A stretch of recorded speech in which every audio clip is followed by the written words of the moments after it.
So the title is probably pretty self-explanatory, but basically in this video and the upcoming ones, we'll be taking a look at the tweaks they've made to each class in the upcoming revised core books. Now the question of is it better is just for the title. I'm like 90% sure most of them will be better, but what we're tackling here is more to do with A, what the general differences are, and B, how much better is it, and will it ultimately shift the playstyle of the class entirely. That being said, where else is better to start than the bread and butter of D&D? The face of every major fantasy party, the guy who whacks things good and hard, but not angrily, that's someone else. The fighter. So right off the bat, as the fighter, you get a good deal more to play with. First off, you get a fighting style, which the 2014 version also gets, but more of the fighting styles have been sort of revamped in two ways. First off, the core rulebook now holds absolutely everything that Tasha's Cauldron does, and more importantly, all fighting styles are now feats. So rather than having the fighting styles as separate systems detailed in each class description, each fighting style is listed in the feats table which you pick from. These feats are locked behind the prerequisites of being a fighter, so we now have class specific feats and such. Per level, you can change the style, or you can be a jack of all trades. Me personally, I would allow it every long rest just to allow people way more freedom with how much they want to play and what way they want to play it. Some may argue it's too liberal, but I've always been a rule of cool kind of guy. The next feature we can briefly gloss over is Second Wind. Now, this is actually my favorite part of this new and improved version, but it doesn't get the new doodads just yet. For now, it's just as you remember it. 2 uses at level 1, increases as you level up, regain hit points, blah blah blah. Final feature for our first level, because all of this is level 1 still. Weapon Mastery. Essentially, every weapon has a bonus property or feature you can use if you mastered it. So, as a fighter, at level 1, you can choose 3 different weapons in your arsenal to master. And this isn't even the be-all end-all. At every long rest, you get to swap them out. So if you feel like, let's say you want to use that dead dude's glaive and swap out from your longsword for some reach, go for it. It makes the fighter feel like, well, a fighter. You can get some nifty bonuses either way and can make use of each of the unique mastery properties from each weapon for different situations. Now, this feature is basically an entire other video on its own, but I will say that some of them are incredibly cool. My personal favorite so far is the Greatsword's Graze mastery property, where if you miss, you get to do damage equal to your attack modifier regardless. Basically, fuck your armor class, it doesn't matter if it's a damn 25, I'm still slapping you either way in varying amounts depending on my strength modifier.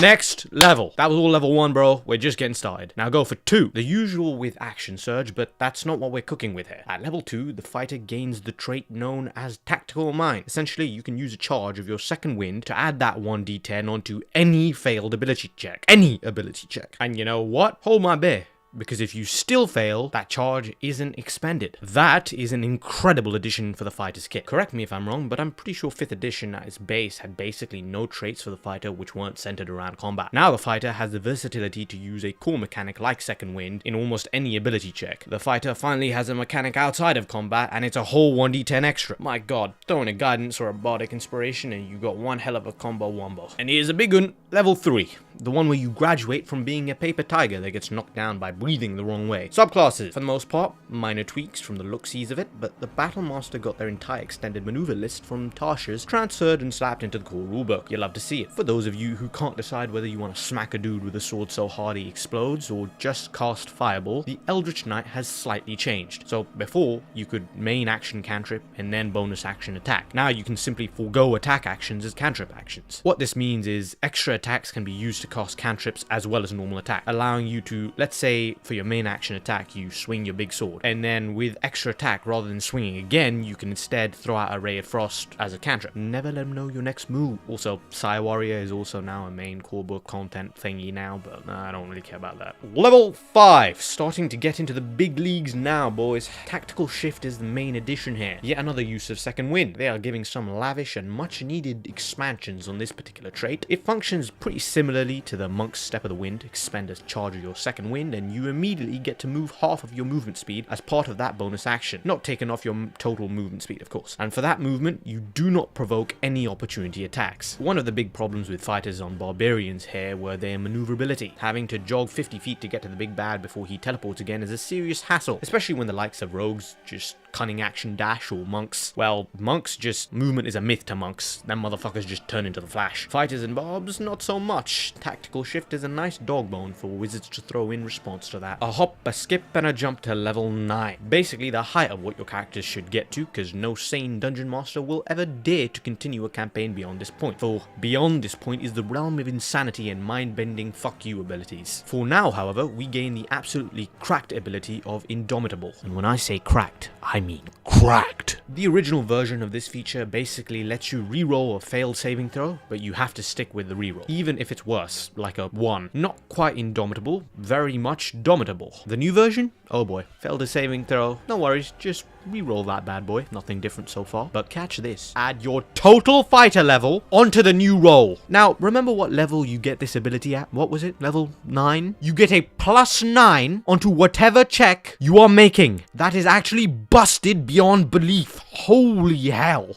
Granted, you only get it once, but let's say you get caught in Dragon's Breath, which for the most part has the tendency to be a party wipe. Turn that bad boy around, pass that check with an absolute minimum of +9. And if for whatever unholy reason your dungeon master decides to continue the campaign and your levels grow, the ability scales. Tactical Master is also unlocked at level 9. This one is a neat and nifty tactical feature that lets you switch and swap whatever mastery property your weapon might have for that attack to push. Self-explanatory, who needs the shove action. Slow, also pretty obvious, nice to couple with tactical shift and sprint out of reach. And sap imposes disadvantage on the creature for the next attack roll. Okay, so now we're at the pointless bit where only a masochist of a dungeon master would have a campaign run this far out. At level 13 there are few out of the book challenges left, as you have a smorgasbord of no you abilities that flatline near enough to absolutely anything your dungeon master throws at you. But let's briefly cover it.